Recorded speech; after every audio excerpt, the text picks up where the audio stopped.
గురవే నమః. గురవే నమః. నమో నమః విష్ణుపాదాయ విష్ణుపాదాయ కృష్ణప్రేష్టాయ కృష్ణకృష్ణాయ భూతలే భూతలే శ్రీమతే శ్రీమతే భక్తివేదాంత భక్తివేదాంత స్వామిన్ స్వామి ఇతి నామినే. ఇతి నామినే. నమస్తే నమస్తే సరస్వతే దేవే సరస్వతి దేవి గౌరవాణి గౌరవాణి ప్రచారిణే ప్రచారిణి నిర్విశేష శూన్యవాది శూన్యవాది పాశ్చాత్య పాశ్చాత్య దేశతారిణే. దేశతారిణి. జై శ్రీకృష్ణ జై శ్రీకృష్ణ చైతన్య చైతన్య ప్రభు నిత్యానంద నంద శ్రీ అద్వైత శ్రీ అద్వైత గదాధర శ్రీవాసాది సమాధి గౌరభక్త వృంద. గౌరవ హరే కృష్ణ హరే కృష్ణ హరే కృష్ణ కృష్ణ హరే కృష్ణ కృష్ణ కృష్ణ హరే హరే కృష్ణ కృష్ణ హరే హరే హరే రామ హరే రామ హరే రామ హరే రామ రామ రామ హరే హరే రామ రామ హరే హరే హరే కృష్ణ హరే కృష్ణ హరే కృష్ణ హరే కృష్ణ కృష్ణ కృష్ణ హరే హరే కృష్ణ కృష్ణ హరే హరే హరే రామ హరే రామ హరే రామ హరే రామ రామ రామ హరే హరే రామ రామ హరే హరే హరే కృష్ణ హరే కృష్ణ హరే కృష్ణ హరే కృష్ణ కృష్ణ కృష్ణ హరే హరే కృష్ణ కృష్ణ హరే హరే హరే రామ హరే రామ హరే రామ హరే రామ రామ రామ హరే హరే రామ రామ హరే హరే. మూఢం కరోతి వాచాలం పంగుం లంఘాయతే గిరిం నేను యత్కృపాతమహం చెప్పాలా? గురుం దీనతారిణం పరమానందమాధవం శ్రీ చైతన్య ఈశ్వరం. హరే కృష్ణ. అందరికీ సాదర సుస్వాగతం. ఓకే, మన భగవద్గీత క్లాసులకి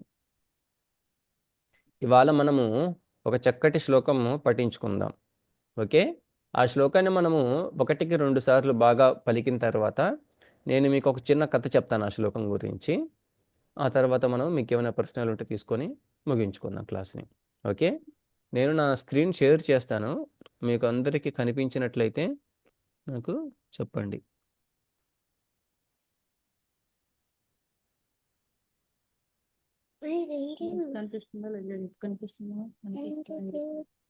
కనిపిస్తుంది ప్రభుజీ. స్క్రీన్ కనిపిస్తుంది కదా?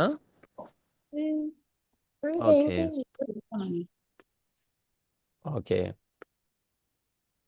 సరే, అయితే నేను చెప్తాను.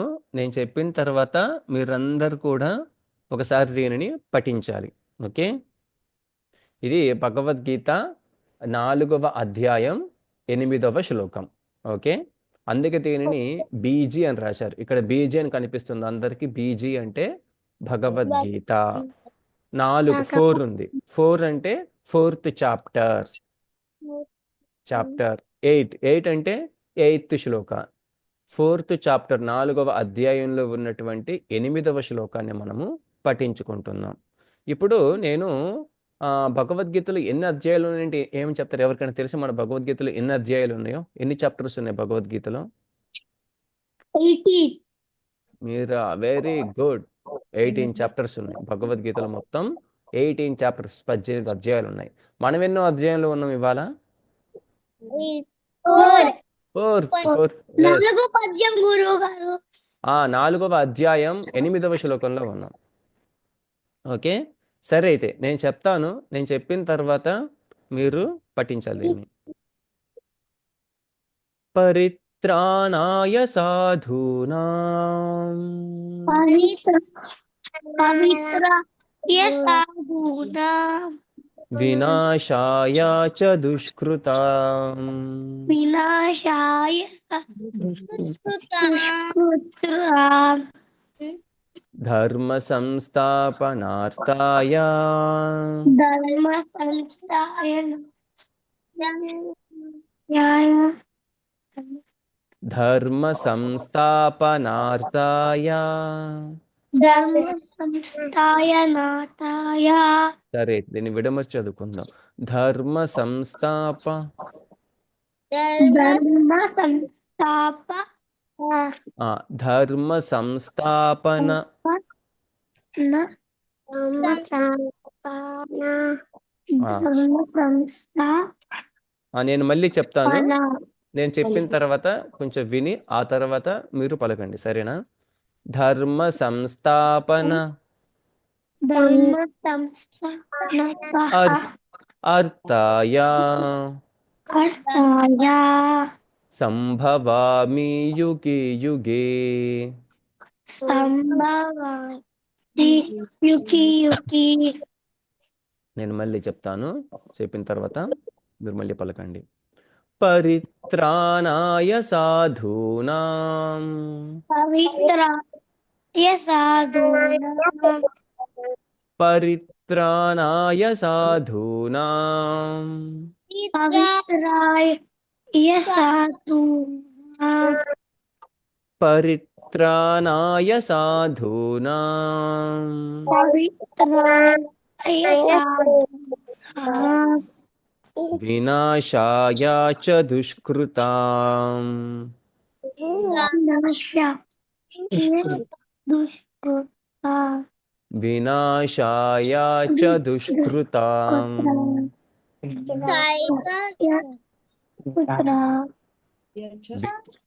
వినాశాయ చ దుష్కృతాం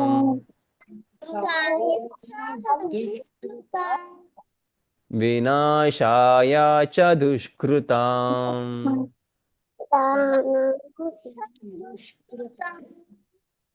ధర్మ సంస్థాపన అర్థాయ ధర్మ సంస్థాపనాయ ధర్మ సంస్థాపన అర్థాయ ధర్మ సంస్థాపన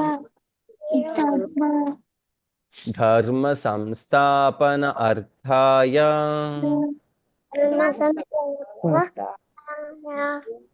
సంభవామి యుగే యుగే.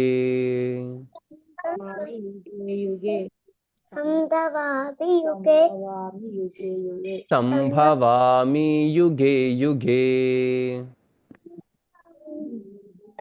ఓకే, ఎవరైనా మీలో ఎవరైనా ఈ ఫస్ట్ లైన్ చదవగలుగుతారా? ఈ ఫస్ట్ లైన్. ఎస్ దీక్షిత, చదువు ఒకసారి. పరిత్రాణాయ సాధూనాం. Very good. పరిత్రాణాయ సాధునం. ఇంకెవరైనా ట్రై చేయగలుగుతారా ఆ ఫస్ట్ లైన్ ని? గురుగారు నేను. చెప్పండి వీరప్రభు. పవిత్రాయ సాధూనాం. Very good. కానీ పవిత్ర కాదు, పరిత్ర. పరిత్రాణాయ సాధూనాం. ఓకే ఓకే, ఇంకెవరన్నా చెప్పగలుగుతారా first line? Sohita, try, no problem, ప్రయత్నించు. పవిత్రనాయ సాధూనాం. Very good. ఎస్, పరిత్రాణాయ సాధూనాం. ఇప్పుడు మనము రెండవ లైన్కి వెళ్దాం. ఇది ఎవరైనా చెప్పగలుగుతారా ఈ రెండవ లైన్, సెకండ్ లైన్?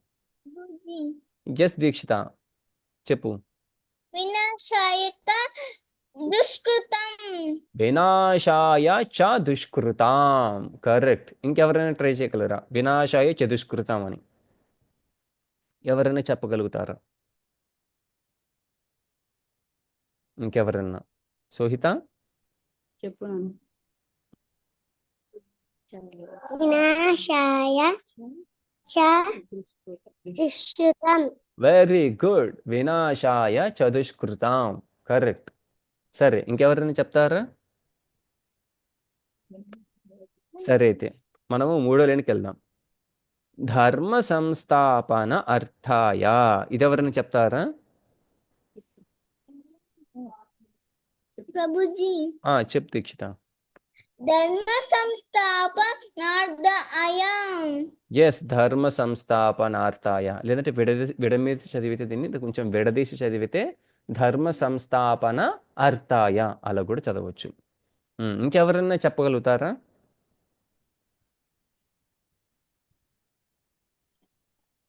ధర్మ సంస్థాయ అర్థాయ. అర్థాయ. Very good సోహిత. ధర్మ సంస్థాపనార్థాయ. సరే, ఇంకెవరైనా చెప్పగలుగుతారా? ఓకే, సరే, మనం లాస్ట్ లైన్కి వెళ్దాం, చిట్టు చివరి లైన్కి. ఇదెవరైనా చెప్పగలుగుతారా? మీరా ప్రభు, నువ్వు చెప్పగలుగుతావా? శ్రీపాద చెప్పండి ప్రభు. సంభవామి యుగే యుగే. Very good. సంభవామి యుగే యుగే. ఇంకెవరైనా చెప్పగలుగుతారా? సంభవామి యుగే యుగే. Very good సోహిత. సంభవామి యుగే యుగే. దీక్షిత, నువ్వు చెప్పగలుగుతావా? సంభవామి యుగే యుగే. సంభవామి యుగే యుగే. సరే, అయితే ఇప్పుడు ఈ శ్లోకం మొత్తాన్ని ఇక్కడ ఉందని ఎవరైనా మీలో ఎవరు చెప్పగలుగుతారా? ఈ 4 లైన్లని ఎవరైనా ట్రై చేయగలుగుతారా? దీక్షిత, ట్రై చేయి. పరిత్రాణాయ సాధును వినాశైక దుష్కృతం ధర్మ సంస్థాపనార్థాయ సంభవామి యుగే యుగే. Very good. ఇంకెవరైనా ట్రై చేయగలుగుతారా?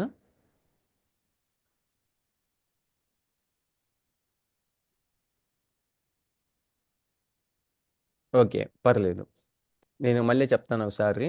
చెప్పిన తర్వాత మీరందరూ కూడా దీనిని శ్రద్ధగా పఠించండి. ఓకే, వీలైతే ఇవాళంతా టైం తీసుకొని ఇవాళంతా ఈ శ్లోకాన్ని నేర్చుకొని స్క్రీన్ షాట్ తీసి పెట్టుకోండి. రేపు మన క్లాసులకు వచ్చినప్పుడు మీరు దీన్ని చక్కగా చూసి చదివినా పర్లేదు, చూడకుండా చదవని అవసరం లేదు. చూడకుండా చదివినా మంచిదే, చూసి చెప్పినా ఒక మంచిదే. కానీ రేపటి క్లాసులో దీనిని తప్పకుండా పలకాలి ప్రతి ఒక్కరు. ఓకే, నేను ఇప్పుడు ఇంకొకసారి చెప్తాను మీ అందరికీ. పరిత్రాణాయ సాధూనాం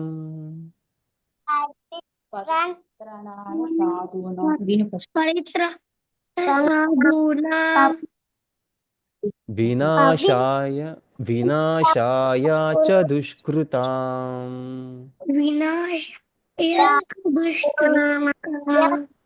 ఓకే, ఫస్ట్ నేను చెప్పిన తర్వాత శ్రద్ధగా వినండి. ఓకే, ఆ విన్న తర్వాత పలకండి. ఓకే, ధర్మ సంస్థాపనార్థాయ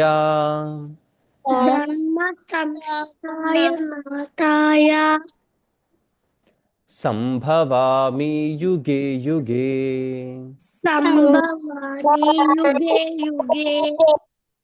ఓకే, నేను మళ్ళీ ఇంకొకసారి చెప్తాను, శ్రద్ధగా వినండి.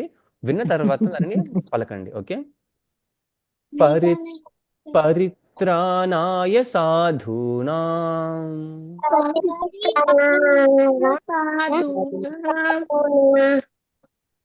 వినాశాయ చ దుష్కృతాం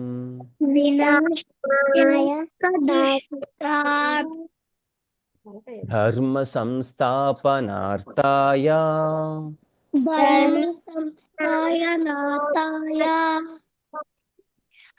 సంభవామి యుగే యుగే. ఓకే, ఇది భగవద్గీత 4వ అధ్యాయం 8వ శ్లోకం. చాలా చాలా చాలా మంచి శ్లోకం. అంటే చాలా అర్థాన్ని కలిగినటువంటి శ్లోకం ఈ శ్లోకం. ఇందులో చాలా మీనింగ్ ఉంది. ఇది భగవంతుడు కృష్ణుడు ఎవరికి చెప్తున్నాడు ఈ శ్లోకాన్ని? అర్జునుడికి చెప్తున్నాడు. ఓకే, శ్రీకృష్ణ పరమాత్మ, శ్రీకృష్ణ భగవానుడు, supreme personality of God head, దేవాది దేవుడు కృష్ణుడు ఈ శ్లోకాన్ని అర్జునుడికి వివరిస్తున్నాడు. అర్జునుడికేనా అంటే అర్జునుడికి ఒక్కడికే కాదు, అర్జునుడి ద్వారా మనకందరికీ వివరిస్తున్నాడు ఈ శ్లోకాన్ని. అర్జునుడి ద్వారా మనందరికీ చెప్తున్నాడు ఈ శ్లోకాన్ని. మరి అందుకోసమని మనం అందరం కూడా ఎప్పుడు దీనిని చక్కగా పఠించుకున్నాం ఈ శ్లోకాన్ని. అయితే ఈ శ్లోకంలో ముఖ్యంగా ఏం చెప్పబడిందంటే భగవంతుడు ఎక్కడో పైన వైకుంఠంలో గోలోకంలో ఉంటాడు కదా, మరి భూలోకంలోకి ఎప్పుడైనా వస్తాడా, వస్తే ఏ కారణంతో వస్తాడు అని ఇక్కడ చెప్పబడిందన్నమాట. భగవంతుడు ఎక్కడో పైన వైకుంఠంలో గోలోకంలో ఉండడమే కాదు, మనం ఉన్నటువంటి ఈ భూమి మీదకి కూడా వస్తాడు భగవంతుడు. అయితే ఆయన ఎందుకు వస్తాడు అంటే 3 కారణాలు చెప్పారు. ఓకే, ఆ 3 కారణాలు ఏంటో మనం ఇక్కడ తెలుసుకుందాం. మొట్టమొదటి కారణం ఏంది? ఫస్ట్ లైన్, పరిత్రాణాయ సాధూనాం అంటే దాని అర్థం ఏంది? పరిత్రాణాయ, కాపాడటానికి, వాళ్ళని రక్షించడానికి, వాళ్ళని దుఃఖాల నుంచి బయటికి తీసుకొని రావటానికి. సాధూనాం, పరిత్రాణ, ఎవరిని? సాధూనాం అంటే సాధువులు, అంటే సాధువులని సంరక్షించడానికి, మంచి వాళ్ళని కాపాడడానికి భగవంతుడు కృష్ణుడు ఇక్కడికి వస్తాడు. భగవంతుడు కృష్ణుడు ఎందుకు భూమి మీదకి వస్తాడు అంటే సాధువులని, సత్పురుషులని, మంచిగా ప్రవర్తించే వాళ్ళందరినీ కూడా కాపాడడానికి భగవంతుడు కృష్ణుడు ఈ భూమి మీదకి వస్తాడు. అంతేనా? రెండో కారణం కూడా ఉంది ఎందుకు వస్తాడు. వినాశాయ చతుష్కృతాం, వినాశనం చేయడానికి. ఎవరిని? దుష్కృతాం, చెడ్డ పనులు చేసేటువంటి వాళ్ళని. ఎవరైతే చెడ్డ పనులు చేస్తున్నారో వాళ్ళని సంహరించడానికి కూడా భగవంతుడు వస్తారు. 2 కారణాలు ఇప్పటివరకు తెలుసుకున్నాం. మొట్టమొదటి కారణం ఏంది? మంచి వాళ్ళని కాపాడడానికి. రెండవ కారణం ఏంది? చెడ్డ వాళ్ళని సంహరించడానికి, చెడ్డ వాళ్ళని చంపేయడానికి. ఈ 2 కారణాల కోసం వస్తారు. ఎవరన్నా ఈ 2 కారణాలు చెప్పగలుగుతారా? ఇప్పుడు విన్నది భగవంతుడు ఎందుకు భూమి మీదకి వస్తాడు?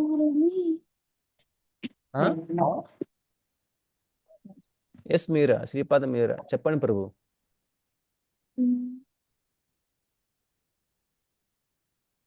మంచి వాళ్ళని కాపాడటానికి, చెడ్డ వాళ్ళని శిక్షించడానికి. కరెక్ట్. ఈ 2 కారణాల ద్వారా భగవంతుడు కిందికి వస్తాడు. 3వ కారణం కూడా ఉంది, దాన్ని మనం త్వరలో తెలుసుకుందాం. అయితే ఈ 2 కారణాలు ఇంకెవరైనా చెప్పగలుగుతారా? నేను చెప్తాను ప్రభుజీ. ఎస్ దీక్షిత, చెప్పు.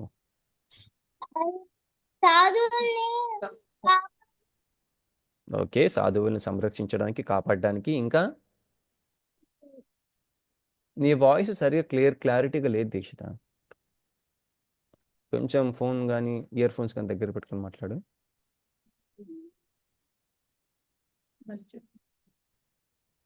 సాధువుల్ని కాపాడడానికి, అది చెడ్డ అలవాటుని సంహారం చేయడానికి. చెడ్డ వాళ్ళని సంహరించడానికి, శిక్షించడానికి, సాధువులని కాపాడడానికి. కరెక్ట్. సరే, ఇకపోతే మనము 3వ కారణం తెలుసుకుందాం. 3వ కారణం ఏంటి? ధర్మ సంస్థాపన. ధర్మ సంస్థాపన అర్థాయ అంటే ధర్మాన్ని సంస్థాపించడం అంటే నిలబెట్టడానికి. ధర్మాన్ని నిలబెట్టడం కోసం అనేటువంటి అర్థాయ అంటే ఆ కారణం కోసం కృష్ణుడు వస్తారు. ఈ 3 కారణాలు అన్నమాట. ధర్మ సంస్థాపన అర్థాయ అంటే ధర్మాన్ని నిలబెట్టడం కోసం వస్తాడు. 3 కారణాలు ఏంటి? మొదటిది మంచి వాళ్ళని కాపాడడానికి, సత్పురుషులని, సాధువులని సంరక్షించడానికి, చెడ్డ వాళ్ళని, దుష్కృతులని వాళ్ళని శిక్షించడానికి, ధర్మాన్ని నిలబెట్టడానికి. ఈ 3 కారణాలకి సంభవామి యుగే యుగే, యుగంలో వస్తుంటాడు అన్నమాట. సంభవిస్తూ ఉంటాడు అంటే రావడం. అంటే 3 కారణాలు చెప్పాను నేను.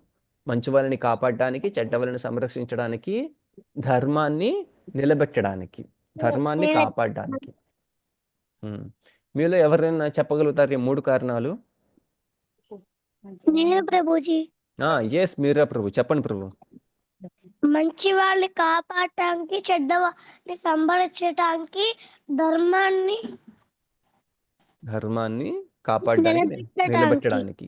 ఎస్, ఈ 3 కారణాల ద్వారా మళ్ళీ సంభవామి యుగే, ఈ 3 కారణాల కోసం వస్తాడు భగవంతుడు. ఇంకెవరైనా చెప్పగలుగుతారా ఈ 3 కారణాలు? ఒక్క కారణమైనా, 2 కారణమైనా, 3 కారణాలైనా మీకు ఎన్ని తెలిస్తే అని చెప్పొచ్చు. మంచి వాళ్ళని కాపాడడానికి ఎస్ సోహిత, కరెక్ట్. చెడ్డ వాళ్ళని సంరక్షించడానికి చెడ్డ వాళ్ళని సంహరించడానికి, ఇంకా ధర్మాన్ని నిలబెట్టడానికి. ధర్మాన్ని నిలబెట్టడానికి, కరెక్ట్. ఈ 3 కారణాలు. వెరీ గుడ్ సోహిత, చాలా బాగా చెప్పావు. ఓకే, సంభవామి యుగే యుగే. ఇంకెవరైనా ట్రై చేయగలుగుతారు 3 కారణాలు? ప్రభుజీ, ఎస్ దీక్షిత, చెప్పు. మంచి వాళ్ళని కాపాడడానికి, ఓకే, చెడ్డ వాళ్ళని సంహరించడానికి, వెరీ గుడ్, ధర్మాన్ని నిలబెట్టడానికి. Very good. ధర్మ సంస్థాపనార్థాయ 3 కారణాలు. ఓకే, అయితే దీనికి సంబంధించి నేను మీకు ఒక చిన్న కథ చెప్తాను. పూర్వం ఒక ఊరిలో ఒక రాజు ఉండేవాడు. ఆ రాజు చాలా పెద్ద రాజ్యం ఉంది.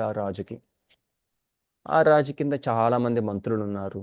ఒకరోజు ఆ రాజు తన యొక్క రాజ్యంలోకి వెళ్ళి అన్ని చూస్తాడు. ఆ తర్వాత వచ్చి తనకున్నటువంటి రాజ హాలులో, పెద్ద హాలు భవనంలో ఒక సింహాసనం మీద కూర్చుంటాడు. ఇటుపక్క మంత్రులందరూ ఉంటారు, భటులందరూ ఉంటారు, జనాలందరూ ఉంటారు. ఆ రాజు ఆ సింహాసనం మీద కూర్చొని అందరినీ ప్రశ్నిస్తాడు, అక్కడ ఉన్నటువంటి మంత్రులందరినీ. మీలో ఎవరైనా నాకు చెప్పగలుగుతారా, భగవంతుడు తన రోజు ఏం పని చేస్తుంటాడు? భగవంతుడు వైకుంఠంలో, గోలోకంలో ఉంటూ తను ఏం పని చేస్తుంటాడు? ఎవరినైనా మనల్ని అడిగితే ఏం చెప్తాం? మీరేం పని చేస్తుంటారు? మీరా ప్రభు అంటే, నేను రోజు ఉదయాన్నే లేచి చక్కగా రెడీ అయ్యి స్కూల్కి వెళ్తూ ఉంటాను అని నువ్వు చెప్తావు. అదే సోహిత అని అడిగినా సోహిత కూడా అదే చెప్పుద్ది, నేను చక్కగా రెడీ అయ్యి స్కూల్కి వెళ్తుంటాను అని. దీక్షిత కూడా అదే చెప్తుంటుంది. అదే విధంగా ప్రతి ఒక్కరికి ఒక పని అంటూ ఉంటుంది. మరి భగవంతుడు కృష్ణుడికి కూడా ఒక పని ఉంటుంది రోజు. ఆ పని ఏంటి అని ఎవరు అడుగుతారు? రాజు అక్కడ ఉన్నటువంటి మంత్రులందరిని అడుగుతారు. మంత్రుల్ని, సైన్యాన్ని, ఎవరికి తెలిసిన వాళ్ళు చెప్పండి అని. ఎవరూ చెప్పలేరు. అందరూ అయోమయంలో పడిపోతారు. ఎదుర్కొండా లైట్ పడుతుంది. కరెక్టే కదా, భగవంతుడు ఏం చేస్తుంటారు, భగవంతుడు ప్రతిరోజు ఏం చేస్తుంటారు అని వాళ్ళందరికీ కూడా చాలా సందేహంలో పడిపోతారు. అయితే హరే కృష్ణ, మా మ్యూట్లో ఉంచండి. Hare Krishna. Okay, thank you. అయితే భగవంతుడు ఏం చెప్తుంటాడంటే, తను భగవంతుడు డైలీ ఏం చేస్తుంటారు అనే దానికి సమాధానం ఎవరికి తెలియకపోతే రాజు ఏం చేస్తారంటే, సరే అయితే మన రాజ్యంలోకి వెళ్ళండి, ఎవరికి తెలిస్తే వాళ్ళని తీసుకొని రండి అనగానే భటులందరూ, సైనికులందరూ కూడా అందరూ బెటాలియన్ వేసుకుని, గుర్రాలు, ఏనుగులు అందరిని వేసుకుని రాజ్యం మొత్తం విహరిస్తూ ఉంటారు. అందరినీ ప్రశ్న అడుగుతుంటారు. భగవంతుడు కృష్ణ పరమాత్మ ప్రతిరోజు ఏం చేస్తుంటారు, మీరు ఎవరికైనా తెలిస్తే రాజు దగ్గరికి రావచ్చు, మీకు ఒక పెద్ద బహుమతి కూడా ఇస్తారు చెప్తే అనగానే అందరూ మాకు తెలీదు అంటారు. అయితే ఊరి చివర దూరంలో ఒక పొలంలో వ్యవసాయం చేసుకున్నటువంటి ఒక రైతు ఉంటాడు. ఆ రైతుండి, ఇది అసలు ప్రశ్నేనా? ఇది చాలా సులభమైనటువంటి ప్రశ్న, ఇది చాలా ఈజీ క్వశ్చన్, ఇది నేను ఊరికనే ఆన్సర్ చేస్తాను, దీనికి నేను ఊరికనే సమాధానం చెప్తాను అంటారు. అనగానే, ఓ అలాగా, అయితే రా మాతో పాటు, నిన్ను రాజమహల్కి తీసుకెళ్తాం అనగానే అక్కడ ఉన్న వాళ్ళందరూ కూడా అతనిని గుర్రం ఎక్కించుకొని రాజ దర్బారుకు తీసుకెళ్తారు. మరి అక్కడికి వెళ్ళాక మంత్రులందరూ కూర్చుంటారు, సైన్యం అందరూ ఉంటారు. ఆ రైతు అక్కడ నిలబడి ఉంటాడు ఎదురుగా. ఆ మెట్ల మీద పైన సింహాసనం మీద రాజు కూర్చొని ఉంటారు. సో అక్కడ రాజు కూర్చొని ఉంటారు, కింద రైతు ఉంటారు. వీళ్ళిద్దరికి మధ్యలో సంభాషణ జరుగుతూ ఉంటుంది. అయితే రాజు అడుగుతారు, ఓ రైతు, నీ గురించి మేము విన్నాం, నువ్వు ఊరి చివర నువ్వు మంచిగా వ్యవసాయం చేసుకుంటున్నటువంటి ఒక రైతువి. నువ్వన్నావు, నాకు భగవంతుడు ప్రతిరోజు ఏం చేస్తుంటారో ఆ ప్రశ్నకు నీకు సమాధానం తెలుసు అని చెప్పావు. మరి మాకు ఇవాళ మమ్మల్ని అందరికీ ఆ సమాధానం చెప్పి మమ్మల్ని అందరినీ సంతృప్తి చెందింప చేస్తావా అనగానే, ఓ తప్పకుండా రాజుగారు, నేను అది చెప్పడానికి ఇంత దూరం వచ్చాను, నేను ఖచ్చితంగా చెప్తాను అని ఆ రైతు ఇలా చెప్తారు ఆ రాజుకి. అయితే నేను ఈ విషయం మీకు చెప్పబోయే ముందు నాకు ఒక మనవి రాజుగారు. ఏంటి భగవంతుడు రోజు ఏం చేస్తుంటారు అని చెప్పడానికి ముందు నాకు చిన్న మనవి ఏంటంటే, మీరు ముందు ఆ సింహాసనాన్ని వదిలి మెట్లు దిగి కిందికొచ్చి నా స్థానంలోకి వస్తారా అంటారు. అదేంటి ఇలా అడుగుతున్నారు? సరే, మనకు కావాల్సింది సమాధానం. సమాధానం మనకు ఆన్సర్ మనకు దొరికితే చాలు. సరే, నేను వస్తాను అని చెప్పి ఆ రాజు ఆ సింహాసనం మీద నుంచి పైకి లేచి ఆ మెట్లన్నీ దిక్కుంటూ దిక్కుంటూ కిందకు వచ్చి అప్పుడు ఆ రైతుకు ఉన్నటువంటి ప్లేస్లో ఉంటారు. మరి రైతు ఏం చేస్తారు? ఆ కింద నుంచి ఆ మెట్లెక్కుంటూ పైకి వెళ్ళి ఆ సింహాసనం మీద కూర్చుంటాడు. కూర్చొని అప్పుడు ఆ సింహాసనం మీద ఇలా కూర్చొని ఆ రైతు అంటారు, భగవంతుడు రోజు చేసేటువంటి పని ఇదే అని. అక్కడున్న సైనికులు, మంత్రులు అందరూ ఆశ్చర్యపోతారన్నమాట. అరే, భగవంతుడు ఇదేనా చేసేది? వాళ్ళకేం అర్థం కాదు. ఆ రాజు కూడా చాలా కోప్పడతారు. నన్ను తీసుకొచ్చి నీ స్థానంలో ఉంచి నువ్వు మెట్లెక్కి సింహాసనం మీద కూర్చుంటావా? నువ్వు దీనికి సరిగైన అర్థం చెప్పు, ఇలా ఇలా ప్రవర్తిస్తావంటే అని చెప్పి ఆ రాజు ఎవరి మీద కోప్పడతాడు? ఎవరి మీద కోప్పడతాడు ఆ రాజు? రైతు మేనా? రైతు మీద. వెరీ గుడ్, రైతు మీద కోప్పడతాడు. మరప్పుడు ఆ రైతు వెంటనే, రాజు కోపం వస్తే ఏం చేస్తారు? తన వర్రలో ఉన్నటువంటి ఇలా ఖడ్గాని తీసి తన శిరస్సుని ఇలా ఖండిస్తాడు. ఆ భయంతో ఆ రైతు వెంటనే, ఓ రాజా దయచేసి ఆగండి, నేను దీనికి సమాధానం చెప్తాను అని అప్పుడు ఆ సింహాసనం మీద కూర్చున్నటువంటి రైతు ఇలా ఇలా సమాధానం చెప్తాడు. ఓ రాజా, భగవంతుడు రోజు చేసేటువంటి పని ఇదే అంటే, ఎవరైతే వాళ్ళు తక్కువగా ఉంటారో, ఎవరైతే చాలా వినయ వినమ్రతలో ఉంటారో వాళ్ళని తీసుకొచ్చి సింహాసనం మీద కూర్చోబెడతారు. ఎవరైతే నేను పొగరుగా నాదే రాజ్యం, నేను చెప్పిందే అంతా నడవాలి అని అహంకారంతో పొగరుతో ఉంటారో వాళ్ళని ఇలా కిందికి తీసుకొస్తాడు. ఇదే భగవంతుడు చేసేటువంటి రోజువారీ పని అని. అంటే దీని అర్థమైంది, ఎవరైతే వినయంతో సత్పురుషులు ఉంటారో వాళ్ళని పరిత్రాణాయ సాధూనా, వాళ్ళని సంరక్షించి వాళ్ళని సింహాసనం మీద కూర్చోబెడతాడు. తర్వాత ఎవరైతే పొగరుతూ ఉంటారో నాదే రాజ్యం, నేనే అంత గొప్ప అని, అప్పుడు వాళ్ళని వినాశాయ చతుష్కృతాం, వాళ్ళని నాశనం చేస్తారు. వాళ్ళని కిందికి తీసుకొచ్చి, అంటే వాళ్ళకి ఏమీ లేనటువంటి స్థితిలో తీసుకొచ్చి వాళ్ళని వినాశయం చేస్తారు. ఏ విధంగా తనేం చేస్తారు? ధర్మ సంస్థాపనార్థాయ, ధర్మాన్ని నిలబెడతాడు. ఎటువంటి ధర్మాన్ని? ఆ ధర్మం ఏంటంటే ప్రతి ఒక్కరు వినయ స్వభావంతో ఉంటే భగవంతుడు చెప్పినటువంటి నియమాలు పాటించేటువంటి ధర్మం. ఈ మూడు మంచి వాళ్ళని తను సంరక్షిస్తూ వాళ్ళని ఉన్నత స్థితిలో ఉంచుతూ, చెడ్డవారిని అంటే ఎవరైతే అహంకారంతో ఉంటారో నేను చెప్పింది అంత నడవాలి, నాకే అన్ని తెలుసు, ఎవరికి ఏమి తెలియదు, నేనే గొప్ప అనుకున్న వాళ్ళని సింహాసనం నుంచి కిందికి తీసుకొస్తాడు. ఈ విధంగా ధర్మాన్ని నిలబెడతాడు. ఇది భగవంతుడు చేసేటువంటి పని. ఈ సమాధానం ఎప్పుడైతే విన్నాడో రాజు చాలా ఆనందపడిపోతాడు. ఇది కదా నాకు కావలసింది, ఇది కదా నేను తెలుసుకుంది అని చెప్పి తన దగ్గర ఉన్నటువంటి పెద్ద పెద్ద రత్నాలు, వైఢూర్యాలు, బంగారం అన్ని పెద్ద మొత్తాదులు తీసుకొని ఆ రైతుకిచ్చి తనని సాదర సహనంగా ఇంటికి తిరిగి పంపిస్తారు అని బహుమానాలను ఇచ్చి. అందరికి అర్థమైందా ఈ కథ? ఓకే, ఓకే, సరే. అయితే నేను ఒక చిన్న వీడియో క్లిప్ ప్లే చేస్తాను. ఇక్కడ తిను హిరణ్యకుడు. ఎవరైనా చెప్పగలుగుతారు దాని పేరు? ఏం పేరు? హిరణ్యకశిపుడు. హిరణ్యకశిపుడు. కరెక్ట్. ఈ హిరణ్యకశిపుడు ఈ హిరణ్యకశిపుడు ఏం చేస్తాడు? చంపేయడానికి చూస్తారు. అయితే ఇక్కడ ప్రహ్లాద్ మహారాజు ఉన్నారు. ఈ చిన్న బాలుడు వాళ్ళ అమ్మతోటి మాట్లాడుతున్నారు. వాళ్ళ అమ్మ అడుగుతుంది, ఆ కృష్ణ భక్తి బాగా చేస్తున్నావు కదా, నువ్వు చేసుకున్నప్పుడు నీ సొంతంగా చేసుకోవచ్చు కదా, ఎందుకు ఇలా బయటికి చేయడం? బయటికి చేస్తే అప్పుడు వేరే వాళ్ళు నిన్ను విని నిన్ను ఇలా చంపేయడం చేస్తుంటారు కదా. వాళ్ళమ్మ చెప్తుంటే ఎత్తిన ప్రహ్లాద్ మహారాజు అంటారు, నేను బయటికి చేసిన లోపలికి చేసిన కృష్ణ పరమాత్ముడు అందరిలోనూ ఉన్నాడు కదమ్మా అని అంటారు. సో ఆ విధంగా ప్రహ్లాద్ మహారాజు ఎవరికి ఏం భయపడారు అన్నమాట. వాళ్ళమ్మ ఎంత బాగా చూసుకుంటున్నప్పటికి కూడా ప్రహ్లాద్ మహారాజు ఏ విధంగా అయితే తనకు వాళ్ళ అమ్మకి ఈ విధంగా సమాధానం చెప్తాడో అదే విధంగా వాళ్ళ నానాశయ చతుష్కృతం అన్నాను కదా. వినాశ అంటే చెడ్డవాళ్ళని సంహరిస్తాడు అన్న. వీళ్ళిద్దరిలో చెడ్డవారు ఎవరు? హిరణ్యకశిపుడు. Very good Sohita, Hiranyakashipu. వీళ్ళలో మరి సాధువు ఎవరు? మంచి వాళ్ళు ఎవరు? ప్రహ్లాదుడు. వెరీ గుడ్, మీరు ప్రహ్లాద్ మహారాజు. మరి ఈ హిరణ్యకశిపుని చంపటానికి, ప్రహ్లాద్ మహారాజుని కాపాడడానికి కృష్ణుడు ఒక మంచి అవతారం తీసుకొని రావాలా లేదా? రూపము ఆ సరే నరసింహ రూపమే. కృష్ణుడు రావాలా లేదా? కృష్ణుడు ఖచ్చితంగా రావాలి కృష్ణుడు ఖచ్చితంగా వస్తాడు. కృష్ణుడు ఏ విధంగా వస్తాడో చూద్దాం మనం.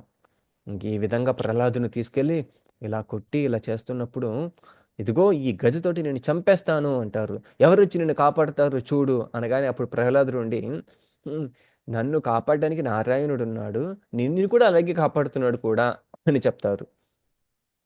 అప్పుడు ప్రహ్లాదుడు చెప్పినటువంటి మాటలకి అతనికి ఇంకా కోపం వస్తుంది అనమాట. ఆ హిరణ్యకశిపుకి కోపం వచ్చి, అయితే చూడు ఇదిగో నేను ఇప్పుడే చంపేస్తానని చెప్తే అప్పుడు ఈ నరసింహ అవతార రూపం బయటకు వచ్చేది అనమాట. ఇదిగో స్తంభాన్ని చీల్చుకొని వస్తాడు.